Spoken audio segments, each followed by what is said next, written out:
Welcome to the Heartwork Podcast, where we delve into stories, struggles, and triumphs of entrepreneurship, leadership, and personal growth. I'm Dr. Sarah. And I'm Dr. Marisa. We're here to guide practitioners, entrepreneurs, leaders, and those just navigating the complexities of life on a journey of discovery that explores the dance between passion and strategy, heart and hustle. With candid conversations, insightful interviews, and plenty of laughs, get ready to uncover how leading with heart can transform your business and life. Let's dive in. Hey, y'all. So we are going to talk all about end of year vision casting, annual planning, and really what it looks like to have your team come on board with culture and with vision.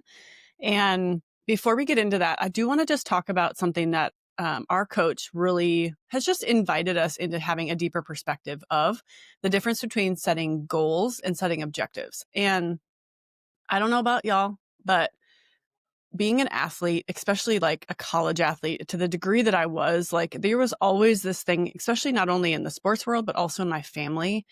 There was always this thing where we would set goals or set like these major things, and then we'd set affirmations all the time. So it was always this like positive outlook. You're always looking to the future. You're always looking where you're going. But then in the middle of like looking where you're going, if you don't get to where you want to go, it lent itself to a lot of feelings of failure, at least for me. And it lent me to a place of feeling very shameful or guilty if I didn't reach a certain goal or certain thing that I had set out to do. And for me, it was like my own internal individual is very performance. I'm a very results driven person, but I think a lot of people can understand this too, especially if you are an entrepreneur. We do have big, audacious things that we want to hit. We want to be able to see huge goals. We want to be able to make a huge impact, all that. And if you're doing all that and then you get to the end goal and you haven't met it, how do you feel about yourself? I think that's like the question, that the invitation that we get to ask ourselves. And so I was kind of talking through this to one of my coach, Pablo, and he was like, well, there's a huge difference between goals and objectives. And I'm like, okay, well, all I know is the language of goals because that's what the world uses. So let's talk about it and break it down. So when you think about goals, they very much are very specific and very results driven. They aim to achieve something. They aim to transact something. They aim to give you a measurable outcome. You have a revenue target. You have a subscriber number. You maybe have a profit margin number, all those types of things, which I do think are incredibly healthy to have an objective around that at the same time. They also typically are very time bound. So we're getting ready to think about the end of the year. So we're looking back at the full year, and then we're also looking at 2026, right? So it's like, all right, cool. I'm going to start putting together all these goals for 2026. And so like it gives you this like time bound type thought process. Well, by the end of 2026, I want to be here. And then it can very much lead to this like tunnel vision, focusing solely on the destination while missing the process and the journey along the way. And so, and then at the end of the day too, what if you get to the end of it and it wasn't what you expected? And so the opportunity comes when not necessarily doesn't mean that the goals aren't bad. And I just frame my perspective around it differently. And so that's just the invitation that I want to invite you guys into. And because when you look at it more as an objective, it allows it to be more open. They are more broader directions that will help you guide the journey. Doesn't mean I don't want to have really healthy profit margins at the end of 2026. While what if the destination and the journey to get to that process looks different than what I originally perceived to get to that healthy profit margin? So an objective allows you to have broader directions that will help guide your journey versus just, it only can be this, I have to get this and I have to do it in this time. And if I don't do it, then I'm a piece of shit. Like, right. It's that type of approach that it can feel very stifling. At least it's how I felt. It literally like crushed my soul the minute I never like got a goal. Objectives also are going to really focus on the process and the learning that you're going to experience through it. They're flexible, adaptable, and changing to the circumstance that may lend itself.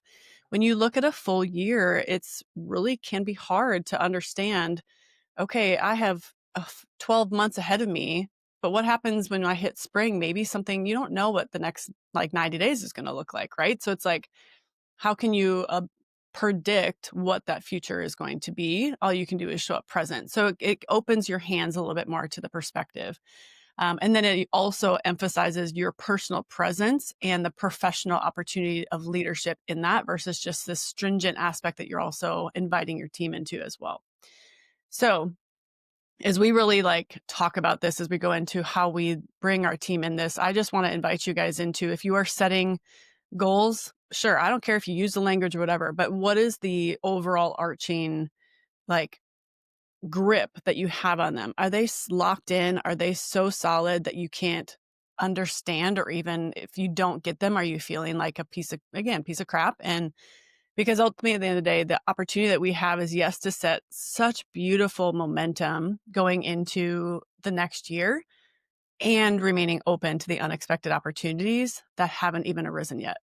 If you are so closed off to the opportunity, you're gonna miss the adventure, you're gonna miss the journey, you're gonna miss the magic and the mysticism when it comes to what life can look like. And so that's really the balance between setting objectives versus just setting goals. That's at least for our office.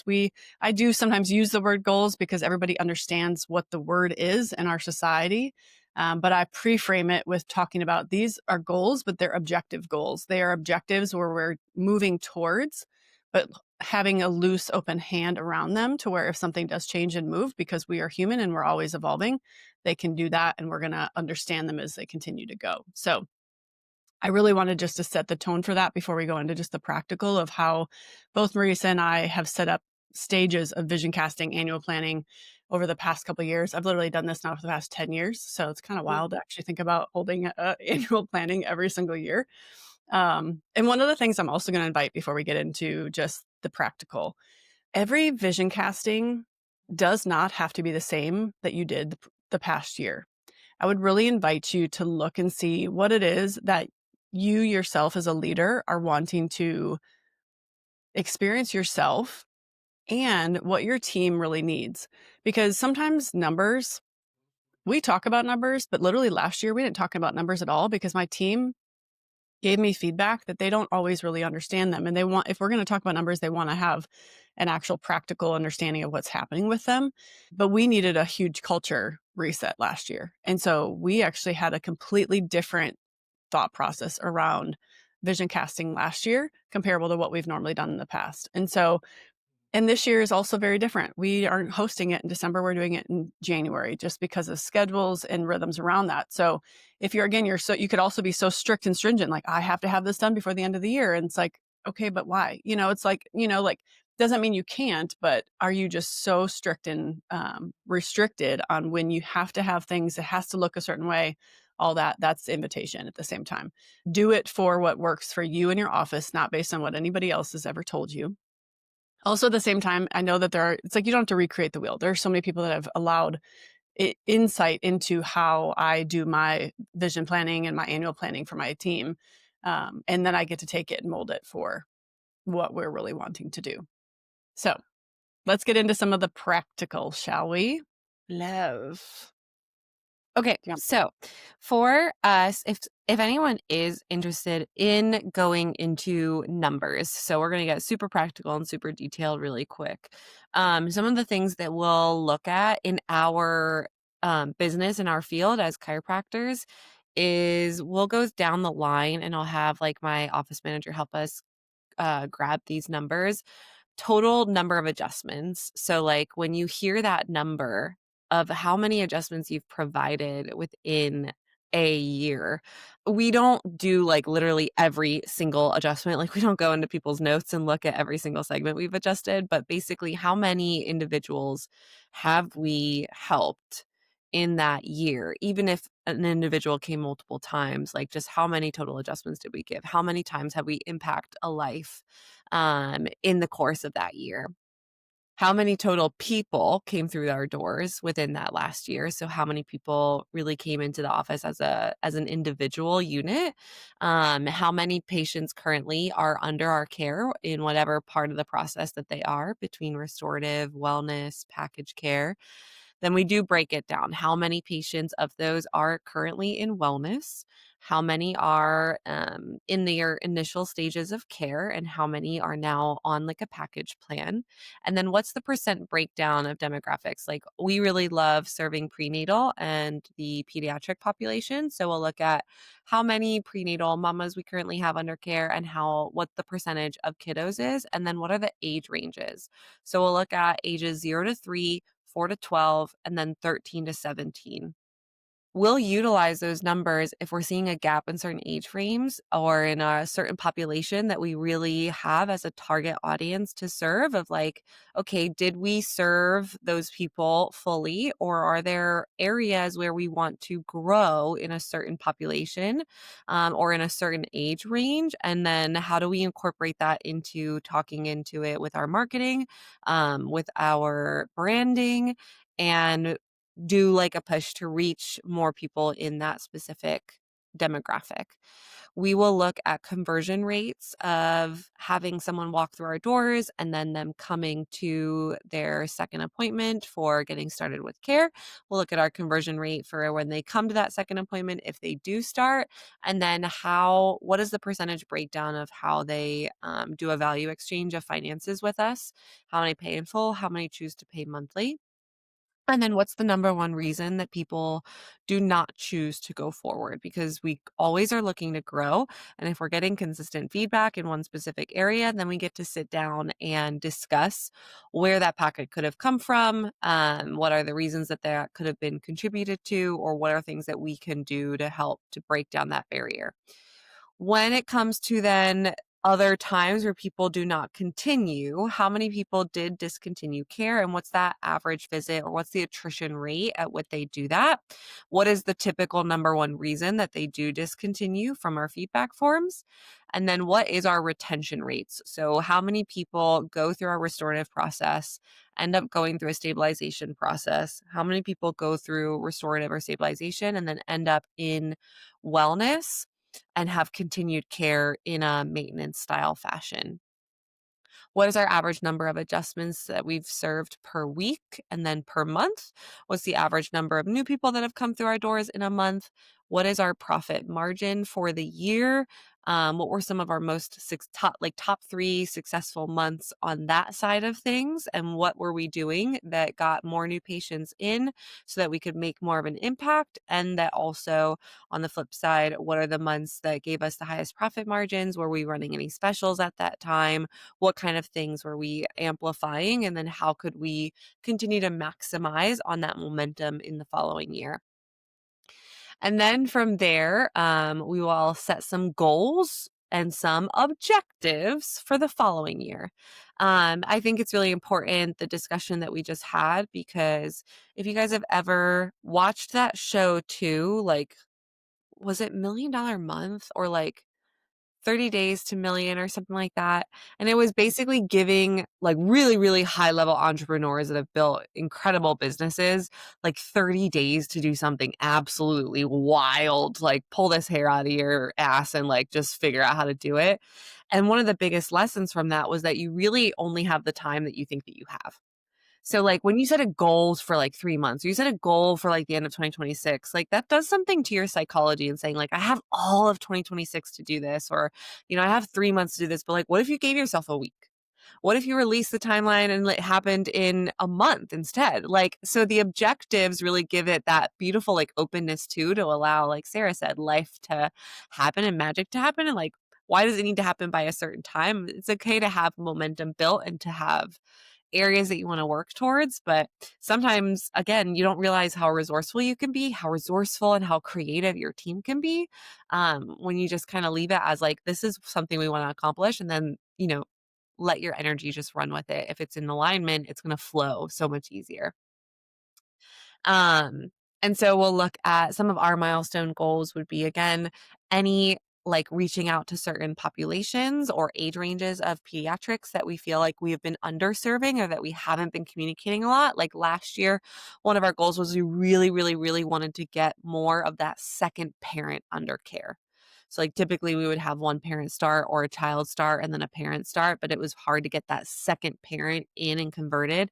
And so for us, it was a lot of fathers, and we decided to do a lot more pushes of like, we serve men in our office, like we serve full families in our office. It's not just women that are pregnant or children, but it really is that full family. And so we did a lot around like Father's Day. We did a lot around referral based marketing. And so how do you again set those objectives? We had goals of certain amounts of adjustments served per week, and then we set like when we have an objective where we're kind of relatively hitting a certain number for a consistent period of time, that was when we were going to hire our associate. And I was pushing to hire my first associate in October, and we ended up hitting those numbers in March. And so, like, just the invitation of, okay, well, if we want to do this and I don't feel quite ready, like, can I look for a part time, associate? So, like, it keeps you open to seeing what could actually be possible when you're not so stuck to just like it has to look one certain way because you wrote that down on a piece of paper in December or January. So just again, the invitation to like set these objectives and have these ideas, but allowing yourself to have some fluidity with what they are going to continue to evolve and look like, because you may reach certain things in 3 months or in the first half of the year and be like, crap, let's make some new ones. Like, let's go. Or you realize something isn't in alignment quite yet. And so it's time to pivot and choose something different. Yeah. So let's go really fast just for those that maybe have never done this. Cause I actually work with a lot of clients that actually are like, I don't even know how to build out an annual planning or like a vision casting for people.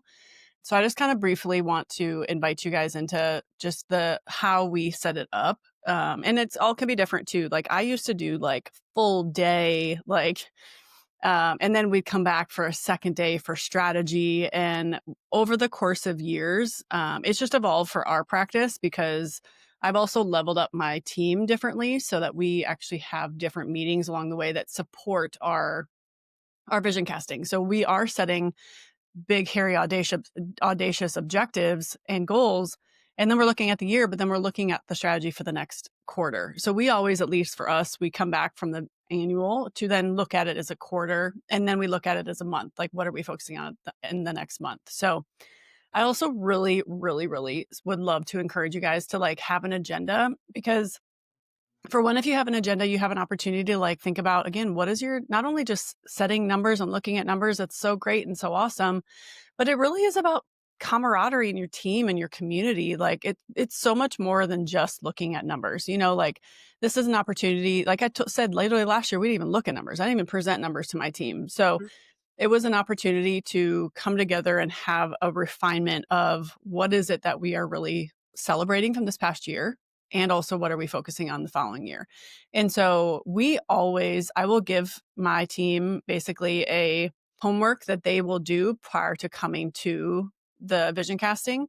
We've done if you guys have ever seen the like red light, green light, yellow light type thing where you'll like if you put down we've done this a couple times where it's like if you put all the things that you do in your role. These are the things you absolutely love is your green, yellow is something that you're kind of mediocre around, red is like absolutely not. I don't like it. So like within certain aspects of things. So that's exercise like the opportunity to basically give them homework to do, come prepared if you're going to do some type of leadership exercise. I always have them regardless have them come prepared with what was your favorite from the whole year. And I need you to at least give me 3 of them, not just one. I need you to come prepared with what was your favorite practice member win for this past year and why. So that is something that we always celebrate as a team because at the end of the day, like we're doing big shit. And at the same time, like let's look and see what also happened through this year. And then we look at the favorite individually, and then my office manager, she puts together like goes back through all the events, all the things. We look at like, man, we freaking did all this. Like we changed prices. We had a regular classes. Like she just puts together all the things that we did accomplish, quote unquote, in the year, especially when it's more like patient facing. And then I have them come and do what their favorite win in the practice was, either a system or an event, and they have to give me at least 3. So I want them to be able to share again, why that they loved it and what affected them the most from it. And then we also, as a team, go through and look at all the favorite things. Last year, we actually did this around a puzzle. So, like, you can also make this really creative. So, like, it was Christmas time. We wanted to, like, get really, like, unique, and my office manager had a really fun idea because she helps me build out these vision castings. Like, what if we put puzzle pieces, everybody has their own piece, and then it merges together? And, and like we talk about that culture point because of each and every single individual has their own puzzle pieces and their own piece to play in the office. And we're celebrating all these things while we're putting together our puzzle pieces, and then we merge them together and we go into our vision, like recasting of what the vision is. And so you can make it really fun and creative. It doesn't have to just be like, all right, what are your wins? Well, let's talk about numbers, and now let's look at this strategy. Like, I feel like it just sounds so So fucking boring. boring. Yeah. Like, I think that's why I actually really have despised vision casting until the past couple of years, because I hated it. I did it for the sake of, because somebody told me to do it. And I'm like, Yeah. why? Why do I got to do this? So, like, anyway, so I do think it's really beautiful and it's important. However, like, I still would really invite you to do it. What's going to make it fun and unique for you? And then I always also invite them, what was your favorite personal win of your own life outside of freedom?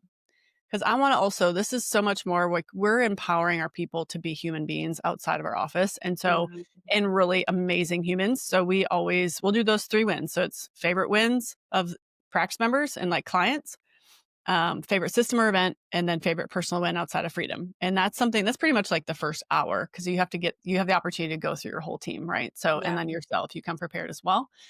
And then we are going at that point, basically an opportunity where, like, I will segue into what is freedom's vision. And I will typically do a teaching for at least a half an hour, depending on what I'm trying to communicate. This past couple of years, I talked about, again, the puzzle pieces was kind of one of those things, but like an orchestra, music, when how everybody has their own sound. But when you are together as a unit, you sound like a beautiful orchestra. But if one is out of tune, it will dramatically change the element of the sound of the whole orchestra. So that was kind of our theme, based on just who I had as a team, that type of thing. So Yeah.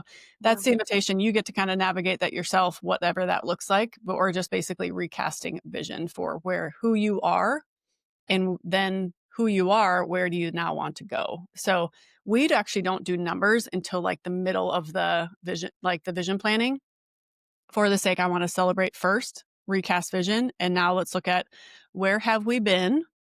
So we look at the same, like Marisa walked through, we look through all of those numbers, and then we look at connection points, where they come from, social media stats. We also do top refers in our office. Then we dream. So the dreaming part of this for us, at least for when we do it, we actually don't do a lot of strategy now, because our meetings are very um, just have leadership there in place to where we come back after this vision. Like, because I don't know about you guys, like if you are in a creative space, sometimes it's hard to be creative, but then also get strategic. So like when you are switching brains from creative side to strategy, it takes a different energy to do that. And my team just at least has spoken to me that, hey, we need space now to just like let our creativity go. And then can we come back and be strategic? And so we will literally we found these big old, huge sticky notes that we put up against the wall, and we'll set things for internal marketing, for external marketing, for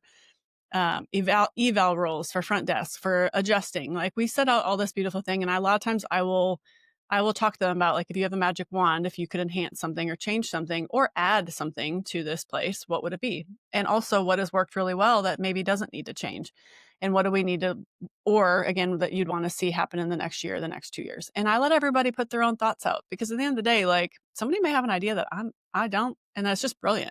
So we look at it that way. I do share my like big, hairy, audacious goals beforehand, for the idea of like, this is what I feel like where we're going. And are you in alignment with that? And also then if we want to go there, what would that look like to take us there? And so, and then we just get fun. We have fun, and we do breakout groups. We split people up. We do groups, and then the leaders of that will share when we come back after the creative. And then we will look at, just to close it up, we look at our final Okay, so like now we have all these beautiful things. We don't do the strategy on it, but we talked about numbers. Now we're doing the dreaming. Now, what is it that we're really intentionally wanting to focus on for the rest of the year for those numbers? And where are we going? And then we pretty much close. And for ours, we typically do a secret Santa in there too. So it's just like we make it fun and keep it easy and light. And then we will always come back. We typically the start of January or the following like we have what we call our leadership meetings to where we'll come back and my team then has commitments to come back with strategy for themselves and as a whole by that next meeting. So it's not something that we actually do another huge meeting around it. We'd have people that have their own objectives, they have their own ownership that they're taking. So if you're wanting your team to take ownership, you got to give them opportunity to do it. Right. So they come back with that, and then we all collaborate and we hold that accountable for the following quarter. And then for the following month, that is there. So we break it down from the year to the quarter to the month. So just wanted to give you guys a full picture of kind of what that looks like. I think it's really important to emphasize that, like, sometimes people think that they need to get the whole year planned all in one, and it's like, you need 4 days, just 1 for each quarter, like, to get it done amidst all the other things that your office is doing, and so, I love, like, the broader objectives and, like, the areas you really want to put emphasis and focus to in the dreaming, and then if anything, if any strategy comes into play, do it broadly for the next quarter, but do it intentionally then for the next month. So that way it can become that starting point and you can always have another meeting. Like we do quarterly meetings where we do one-on-one check-ins now, and my team leads do those. And I meet with the docs. And so like that's an opportunity for you to set up what that next quarter looks like in the strategy because you've set the objectives and you've set the intention in your vision casting, and that can be brought back in. But also too, like if you do notice that you reach things earlier or just certain things don't feel in alignment for that time anymore, what if there's been team transition? What if someone is not there currently? What if like just life is happening in your practice? Again, like, are you setting yourself up and then we're really disappointed because something then isn't executed, or we need to pivot in that moment and need to focus in on time? Like, we had this situation this year where our summer just all of a sudden went like out the window. I had multiple team members dealing with stuff in their family life. We typically maybe had 1 or 2 team members on at any given shift. Like we were running real lean. And so there wasn't lots of time to execute on our bigger goals and visions. It was more so about how do we just make sure that what we're getting done in the office is like what absolutely needs to get done, and we can leave the other fluff stuff for another time. We can all come together and we're more centered. You know, things that I wanted to do this fall with like a big push of different marketing. When I hired my associate, I had my ankle stuff. And so like that is getting pushed to first quarter of next year. So like there's just times where it can ebb and flow. And so setting up that beautiful rhythm of just like having an open space to dream and to think and that's what the vision casting honestly truly is supposed to be. You're casting your vision for what that year looks like. And so the celebration of where you've been, the understanding of where you are, and the dream of where you want to continue to grow is such a beautiful transitional space, and it's very sequential for people to think and wrap their brains around as you travel through that journey. um, like for example, this year for us, we are going to be meeting in the evening and then doing like a little staycation for the night and then waking up in the morning. So what I am actually inviting my team into is to do an individual vision casting first before we do our broader one, because my team's just been navigating a lot of personal life happening. And so I wanted to create a space where before they can dream for what they're going to do in our business and in my practice, I want them to start dreaming about themselves personally too. And to start thinking about like, what is it that they're truly looking for and wanting within their own personal life? Because if there's ways that we can kind of build a capacity to see that, right? Like whatever impact we're looking to make and whatever things that we're looking to do together, there may be overlap, there may be overlining, or if they're even looking to grow professionally in this business. Okay, well, what do we need to do in our business to continue to provide a space where that can happen? And is that feasible and possible? So having the opportunity to start the creative juices for themselves personally, if you've ever done this, like, when you have time to think about your life and what you're dreaming up for, and then you get to go and bring that continued momentum into your practice, sometimes that can actually create more fruit than just thinking about what do I need my business to do? And you're like ignoring you as an individual and as a human being in that space. So like for us this year, just like Sarah said, last year for them, they wanted to do a culture reset. Like I just want my team to dream about themselves and then bring that energy to dream about the excitement in and with our office. And we'll do that on the following morning. And so there's so many different ways that you can set this meeting or set this experience up, and invite your team into a really cool space. We'll do a lot of like our top Google reviews too. Like we keep a channel of positives in our Slack. And so I'll kind of like print those off and just run them through and like literally just throw the papers around. Like, look at all of the things that people have celebrated with us. Look at all the things that we have celebrated with them over this last year. So yeah, inviting them to bring in their favorites or showcasing it. Sometimes people like, yeah, I can think of my top 3, but you forget the 50 other things that have happened, or you're like, oh, I forgot. Yeah, totally forgot about that patient. Maybe they've moved on. Maybe they've moved out of the area. And so sometimes if it's not just immediately in our forefront, we don't think about it. And so it's just ways to continue to broaden that horizon and celebrate. I do always like to bringing in a team member celebration. So like, yes, what's your favorite like system change, or what's your favorite like practice member win or event that we've hosted? What's also what could you celebrate about a team member? Each individual one and the way that they've grown over the last year. So go have an amazing opportunity to be able to celebrate where you came, where are you now, and where you are wanting to go. You can loosen your grip as much as we can invite you to loosen your grip on the actual like outcome, but celebrate the humans that you have in front of you and the dreams that you have the opportunity to be able to continue to enrich and impact your community. We hope this was really helpful, and we look forward to chatting with you guys next time.